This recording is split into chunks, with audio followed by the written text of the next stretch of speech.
जय हिंद दोस्तों, वंदे मातरम। अरविंद केजरीवाल को लेकर बड़ा फैसला ये आया है कि राउज एवेन्यू कोर्ट ने जो जमानत का फैसला दिया था अरविंद केजरीवाल को लेकर, उसको पलट दिया गया और फिलहाल केजरीवाल जी जेल में ही रहेंगे।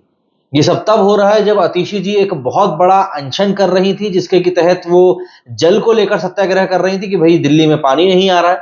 हालांकि कई लोगों ने यह भी सवाल पूछा कि सरकार तो आपकी ही है, फिर आप ही सरकार के खिलाफ कैसे अनशन कर सकती हैं। लेकिन इन सब के बीच में आज उनकी तबीयत बिगड़ने के बाद उनको आईसीयू में भर्ती कर दिया गया। अब आतिशी जी जो इतना बड़ा काम कर रही थी दिल्ली वालों के लिए, लेकिन ये दिल्ली के युवा हैं जो कि बांग्लादेश और अफगानिस्तान का मैच देखने में बिजी थे।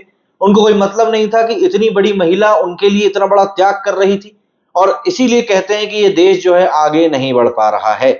अब देखिए, देश के युवा को समझना पड़ेगा कि भाई उनके लिए कौन काम कर रहा है और कौन नहीं कर रहा है, वरना ऐसे कैसे चल पाएगा, ऐसे कैसे आतिशी जी का बलिदान नोटिस हो पाएगा। खैर, अरविंद केजरीवाल जी से जुड़े मामले की अगर बात करें तो शराब घोटाले से जुड़े मनी लॉन्ड्रिंग के इस पूरे मैटर में दिल्ली के सीएम अरविंद केजरीवाल को एक बड़ा तगड़ा झटका लगा है। हाई कोर्ट ने उन्हें इस मामले में राहत नहीं दी है। उनकी जमानत पर फिलहाल के लिए रोक जारी रहेगी। दिल्ली हाई कोर्ट ने जमानत पर लगी रोक को बरकरार रखा है। अब हाई कोर्ट के आखिरी फैसले आने तक केजरीवाल जेल में ही रहेंगे। हाई कोर्ट के आदेश के खिलाफ सुप्रीम कोर्ट में कल सुनवाई होगी, लेकिन हाईकोर्ट ने कौन सी 5 बड़ी टिप्पणियां करी हैं ये पहले जान लीजिए। सबसे पहले तो उन्होंने कहा कि ट्रायल कोर्ट की टिप्पणी पर विचार ही नहीं किया जा सकता, पूरी तरह से अनुचित है, और ये दर्शाता है कि ट्रायल कोर्ट ने जो भी कुछ एविडेंस थे, जो भी कुछ मटेरियल था, तो उस पर अपना दिमाग नहीं लगाया है। दूसरा, इस बात पर मजबूत तर्क दिया गया कि जज ने धारा 45 पीएमएलए की दोहरी शर्त पर विचार विमर्श नहीं किया। तीसरा, ट्रायल कोर्ट को ऐसा कोई फैसला नहीं देना चाहिए जो हाईकोर्ट के फैसले से उलट हो। चौथा, ट्रायल कोर्ट ने धारा 70 पीएमएलए के तर्क पर भी विचार नहीं किया।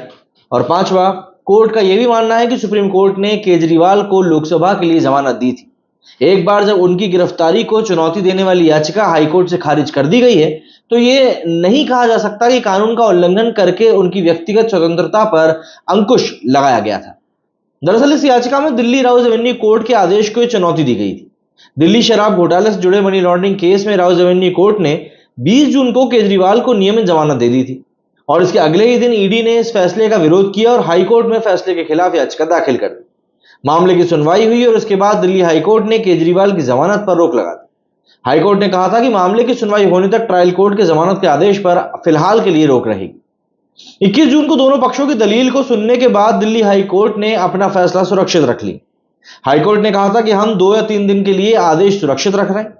आदेश सुनाए जाने तक ट्रायल कोर्ट के आदेश पर अंतरिम रोक लगाई जाती है। इसके बाद केजरीवाल ने जमानत पर रोक के खिलाफ सुप्रीम कोर्ट का दरवाजा खटखटाया था।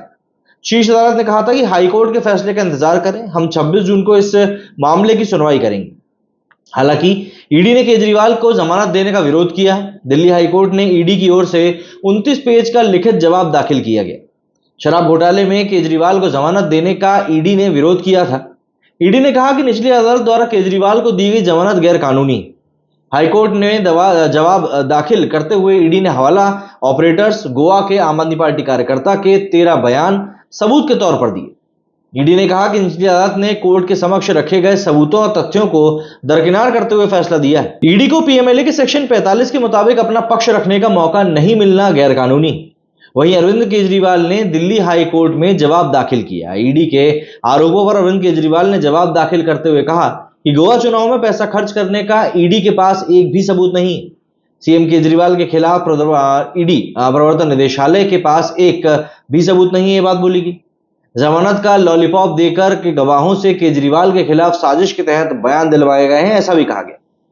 दिल्ली शराब घोटाले से जुड़े मनी लॉन्ड्रिंग मामले में ईडी ने अरविंद केजरीवाल को पूछताछ के लिए करीब 9 बार समन भेजा था। इसके बाद वो ईडी के सामने पेश नहीं हुए।